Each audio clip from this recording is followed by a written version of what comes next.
It's that time of year. Let's learn how to score in NHL 22.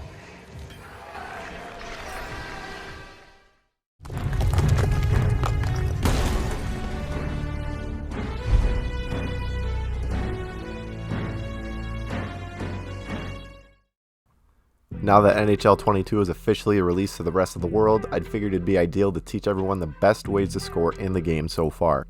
I've had the game since last week, so I've been able to play and learn about scoring quite a bit. A lot of these clips are from HUT squad battles due to some EA server issues. However, the difficulty was Superstar or All-Star, and online HUT is All-Star, so it's going to work no matter what. Last year I had 3 methods for you guys. This year I have 5. They're very consistent, and it's going to help you bury that biscuit.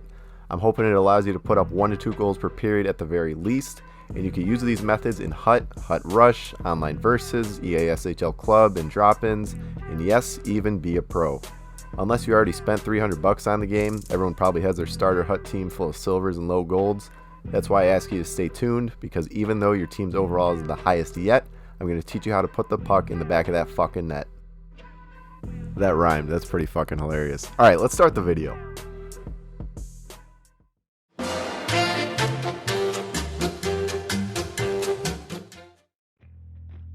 First, we're going to take a look at Old Reliable, the cross crease grease, whatever the fuck you want to call it. The one-timer is back in NHL 22. I'd say it's probably the best method so far, however it is a lot tougher to get that pass through the slot as compared to NHL 21.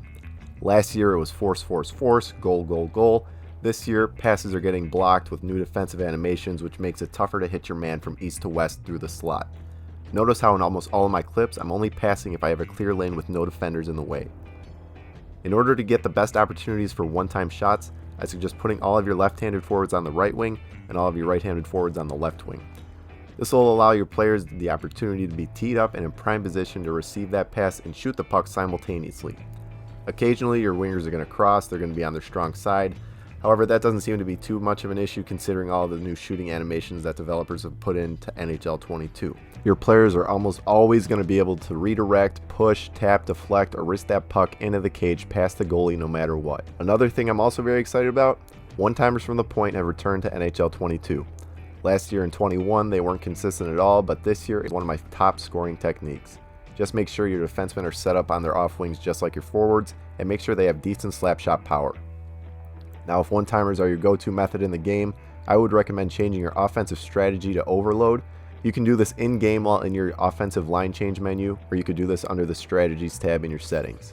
This will have your weak side wingers open themselves up in the offensive zone so that they could receive that pass through the slot.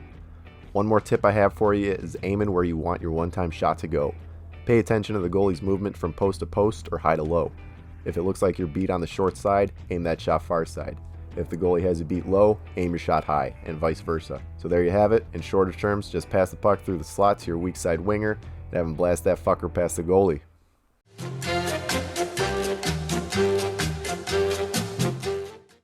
Coming in at number 2, we have your slot shots and your slot snipes. For those of you that don't know, the slot is an area of the offensive zone ice. It is a space right in front of the goalie between the 2 face-off circles and extending all the way to the blue line, kind of like a rectangle.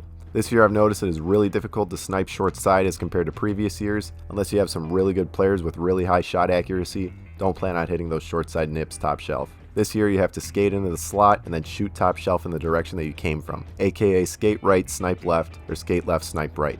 You're going to want to skate past the hash marks and then finally shoot once you see the goalie come off their post. Goalies this year don't typically move until you're already in the slot, so pay attention to their post-to-post motion. I've also noticed that sniping blocker side is pretty difficult this year. As you can see in my clips, you have to skate all the way across the slot if you want to open that space up above the goalie's right shoulder. If you shoot too early, he's going to waffle board that shit and then roast the fuck out of you for not being able to score. Considering the goalie's blocker is almost always on the right hand, make sure you skate all the way to the hash marks on the right side face-off circle and then rip it top left. That'll be your best chance of scoring on the blocker side this year. I'm also sad to announce that the shovel shot snipe has been nerfed in NHL 22. It's still there, but you can't score from those cheesy angles as compared to NHL 19 through NHL 21. For those of you who don't know what the shovel shot was, it was an extremely glitchy short side snipe that went in practically every time. You would glide on your backhand and then take your shot top shelf. This year you have to once again skate into the slot if you want to take a shovel shot, otherwise good luck trying to nip short side like we used to. You'll see in the clips it just isn't worth trying. So what the fuck is the point if it doesn't work? There really isn't. I know it'll probably be using EASHL penalty shots, but other than that, just stick with your regular slot snipe. So the slot snipe is my second best way to score this year. Just remember, like Eddie Olczyk says, skate right, shoot left, or skate left, shoot right. Favor the goalie's glove side more this year compared to the blocker. Once you're in the slot and you see the goalie move off his post, rip that fucker top shelf.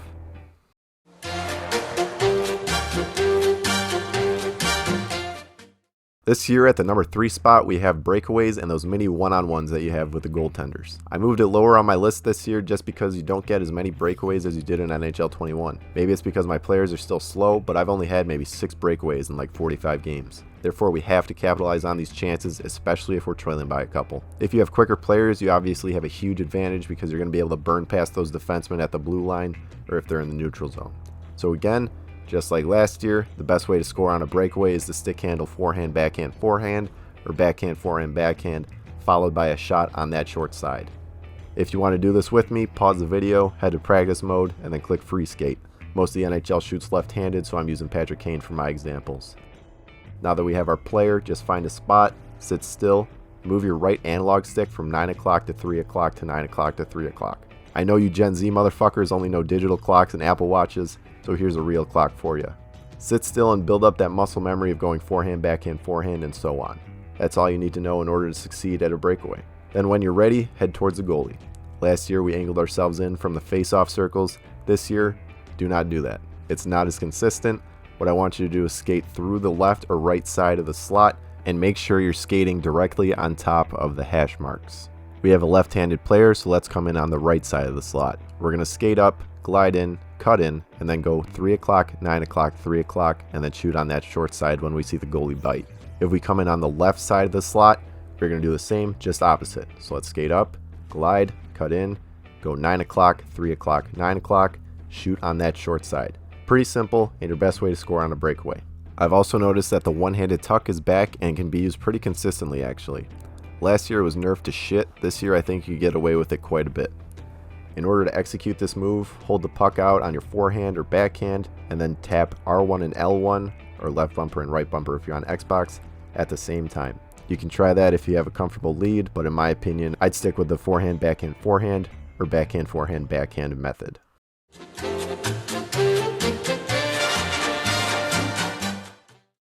At number 4, we have a new scoring strategy as compared to last year, and this is going to be the cheesy sweat shit that is sure to piss everybody off. We're looking at the far side glitch wrap and the far side tucks. This is going to work a ton if your opponent doesn't have a manual defenseman sitting in the slot.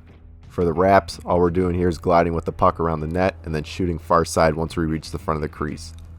For the tucks, we're usually just coming out of the corner.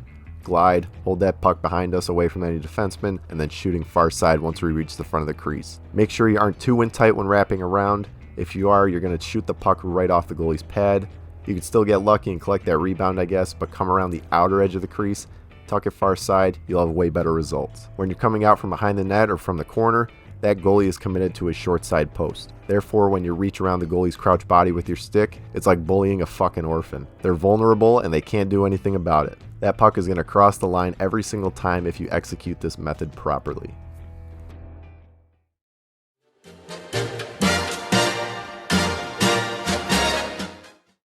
Finally, at number 5, we have low shots from the point. This is going to result in deflections or rebounds in front of the opponent's net, giving you some last resort scoring opportunities if you're down by a few goals. Redirects from low point shots have actually been money this year. They work a lot better compared to NHL 21, and I see myself scoring this way at least 6 times a day, which means I'm playing about 10 games. You can either shoot a low one-timer from the point hoping for a deflection, or if you have time, wind up, aim low, and hopefully your forward in front of the net will tip it in or collect a rebound. Weak wrist shots from the point also work pretty well. If you want more net front presence, switch your offensive strategies to crash net. Again, you can do this manually with your offensive line change menu or under the strategies tab in your settings. Even if your deflected shot doesn't go in, it usually results in a save, rebound, or offensive zone draw. Just keep applying that pressure and don't be afraid to pass back to the blue line this year. In order to shoot low, just aim your left analog stick down, aka 6 o'clock. You're definitely going to see success this year by shooting low and deflecting shots in front of the goalie. Holy shit, that was a lot of talking. However, those are the absolute best ways to score in NHL 22 so far in my opinion. They've been the most consistent for me, so I hope they'll be consistent for all of you as well. These definitely aren't the only ways you can score. You're still going to get your slap shots, your funny bounces, probably dunk on a few goalies because kids are still dishing the puck right to their opponents. Fuck, maybe your opponent will even put it in his own net for you like this guy. These ways just aren't always reliable, and it's tough to count on them to score multiple goals per game. Just keep these 5 strategies in mind next time you load into a game, and I guarantee you will find success if you execute them correctly. If you have any questions, let me know in the comments section below. Make sure you share this video with your friends. I hope you gained a little bit more advice on how to score in NHL 22.